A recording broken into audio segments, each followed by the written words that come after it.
Ustedes terminaron nivel 2, que es Olonguillo. ¿Qué es la voz de dulzura? Lo que significa que si tienen, cada vez que hablen, tienen que ser de dulzura. Es decir, la pulseada ya se dejan atrás. Los alumnos de esta escuela, con tiempo avanzando, empiezan a adquirir ciertos códigos morales. Los labios humanos son muy poderosos. Y ustedes que están en el culto Orisha, al rebote cuando hablan.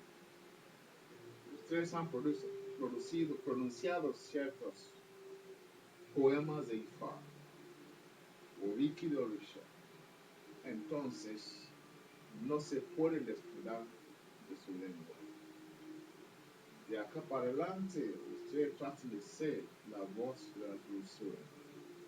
Donde hay conflictos, ustedes tienen que poner calma, no fuego.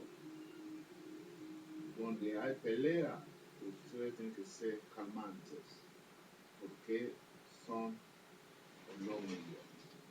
Así que la Asociación de Nigerianos en el Río de la Plata, la escuela Okwala, fuente de la tradición de la filosofía africana, certificamos que Elsa Susana Tioshun ha estudiado con esta asociación la cultura y tradición yoruba y se otorga este diploma reconociéndola como Olóhùn-Iyọ̀, àṣà ìbílẹ̀ Yorùbá.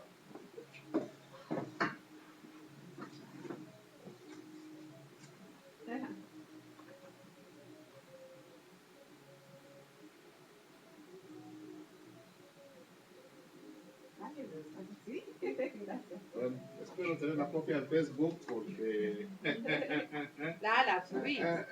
porque no se queden solo con la foto. Bueno, la Asociación de Nigerianos en el Río de la Plata, la escuela Okwala, fuente de la filosofía africana, certificamos que Christian Tioshanla ha estudiado con esta asociación la cultura y tradición yoruba y se le otorga este diploma reconociéndolo como Olóhùn-Iyọ̀, àṣà ìbílẹ̀ Yorùbá.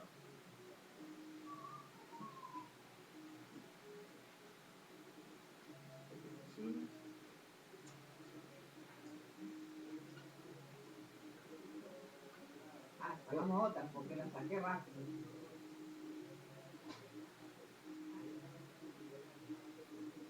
Qué bueno, un aplauso.